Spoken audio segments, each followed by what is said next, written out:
Hello, my name is Kevin and you're watching Learning Old Germanic Languages. In this video, we'll go over the pronunciation of G in Old Saxon. Thing is, the letter G in Old Saxon, well actually the letter G in Old Germanic languages in general, is a rather infamous letter. Why? Because it has more than one pronunciation, which makes it so hard to figure out. Is it like an English Y, or is it like the Grendel G like in Old English, that R sound? What is it? Well, we'll find out. A tip before we dive right in is to, well, when it comes to Old Saxon pronunciation, a clue to how things would have been pronounced would be to look at what came after. How does Middle Saxon look like, and its spelling conventions and whatnot, and that gives us an idea of how things would have been pronounced before. As well as, to some degree, you can even analyze how people today in northern Germany, or what was Old Saxony in those areas, how people today pronounce their G's.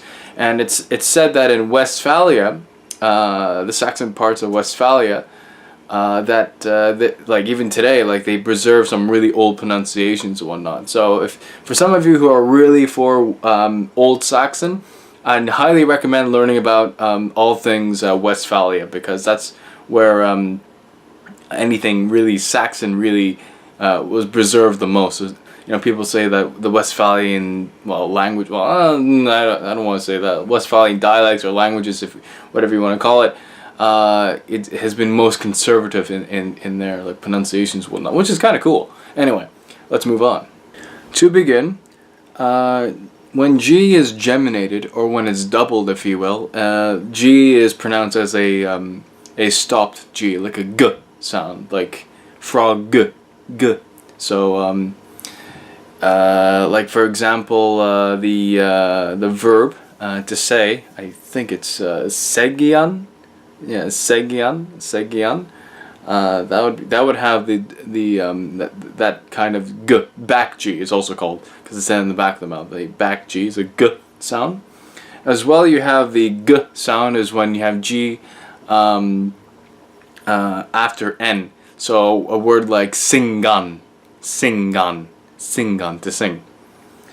And as well, further, here's where we get into the more infamous parts. You know, I like to coin, again, I like to say that, if I haven't said it already, that Old Saxon is the king of gutturals, and we'll get into why. So, when you have a G before a back vowel, and what are back vowels? Back vowels are vowels that are said in the back of the mouth, and they are A, O, U. And those are back vowels, and the G before them is something called in linguistics, a voiced velar fricative, or I like to call it the Grendel G, because it's a harsh sound. It's a sound. So, giving you an example, what would have this, like the word to go would be gaan, gaan, it'd be like that. You know, basically if you see a G, then you see like an A or U or O that comes after it, that's when you pronounce the G like the Grendel G, the voiced velar fricative. Anyway, as well, even before consonants, I would think that too, because even today, I would even in Westphalia, I think they still do that to some degree. Some gutturalness and whatnot. That's something to bear in mind, as well as at the end of words. So, like for example, the word for day, like it would be dag, you know, and if you look at later Saxon, if you will, you'd see like sounds that would sort of represent that. Like for example, I would imagine, because thing is, even within Westphalia, you have different different spellings and whatnot. So you'd see like the word day, it'd be like spelled D-A-C-H, you know, so that would indicate like a guttural G, you know, 1,000 years ago. That would indicate. Anyway, so there's that. So there's a Grendel G before consonants, at the end of words, and before back vowels. I would think, well, the reason I say before consonants, not only because of the evidence we have of modern dialects, There's also that it's also speculated within Proto-Germanic that G was a voice velar fricative beforehand. So that's something to bear in mind. As well. But thing is, here's where it gets different.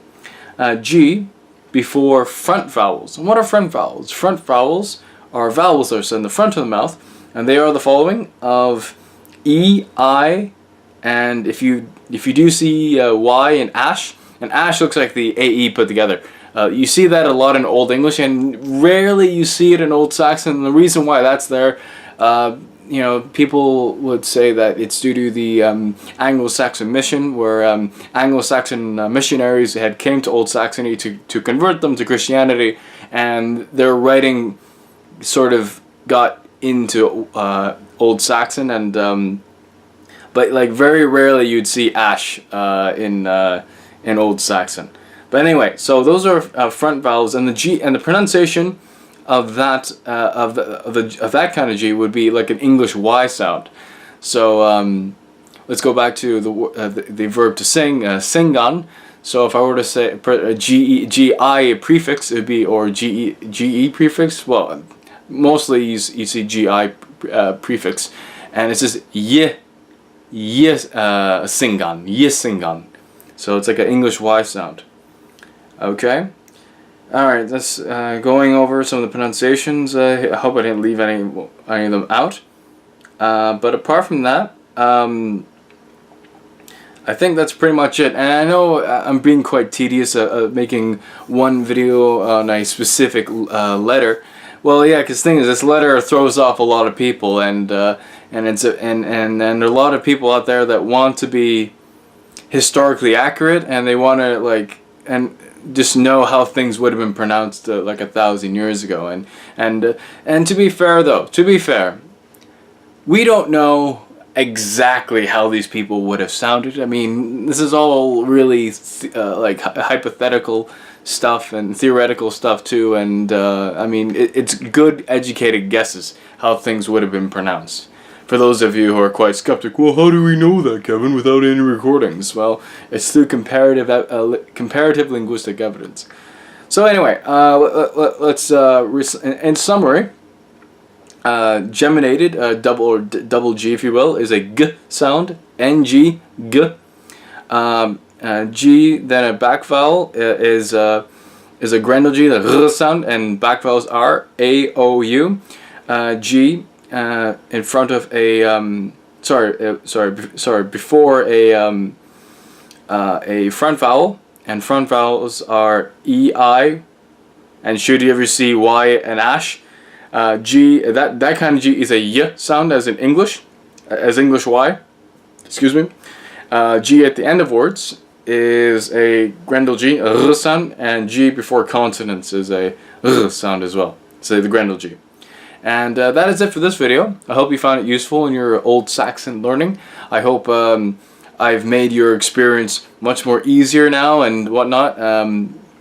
But hey, for those of you who know Old Saxon very well and have studied it for years, if I'm incorrect or anything, let me know, because I'm all for learning too. Anyway, guys, thanks for watching. Be sure to subscribe if you're new, and that's it. Thanks. Bye bye.